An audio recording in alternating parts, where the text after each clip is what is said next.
My colleagues painted the situation with gun violence in America very eloquently, and so I will add to that. The United States has witnessed 163 mass shootings in 34 different states, including Washington, D.C., in the 117 days of 2021. To put that in perspective, this country had 94 mass shootings this date last year, and only 16 states have not had a mass shooting this year. My district, District 47, my city, Orlando, is home to mass shootings.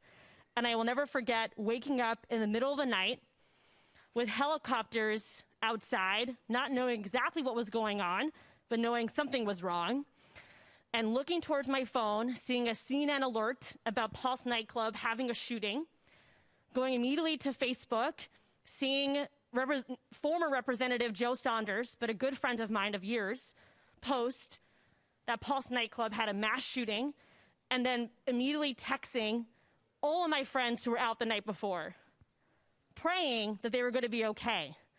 And if I didn't hear from them, going to their doors and banging the doors to make sure they were okay. And I was so grateful that my twin sister, who had just come back the night before from a long trip, was still sleeping. She was exhausted.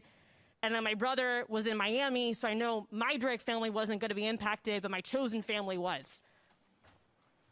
And for days and weeks after, it was funeral after funeral after funeral, 49 bells ringing from churches across the world, marking the death of 49 angels, innocent, beautiful people who never should have died, but died because of access to an assault weapon.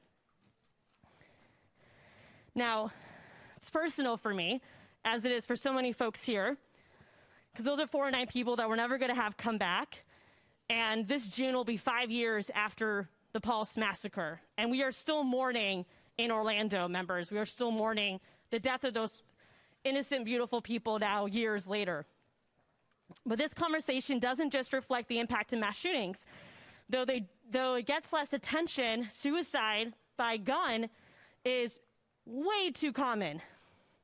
Suicides have long accounted for the majority of U.S. gun deaths.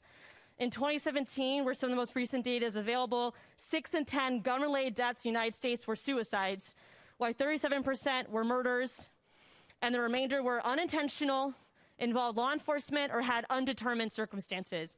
And this unintentional piece, by the way, members, often involves children playing with guns that are not being responsibly locked in their homes. And those stories are some of the most tragic ones, because it is kids being kids, playing with a parent's gun, shooting themselves or shooting a friend. Preventable measures could help stop those type of deaths from happening. Preventable measures could help slow down someone choosing to end their life with a gun. Some of these gun suicides involve someone buying a gun that night to kill themselves. And if we had different rules around that across the country, it could perhaps save that person's life, give them access to help before they take their life. If the state doesn't want to take any action against the gun lobby, stop prohibiting local governments from doing that. If you don't want to do it, fine.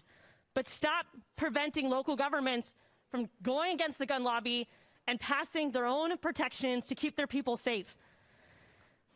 If you can only offer thoughts and prayers to the people of this state who experience gun violence, then at least let local governments offer more. Thank you, Mr. Speaker.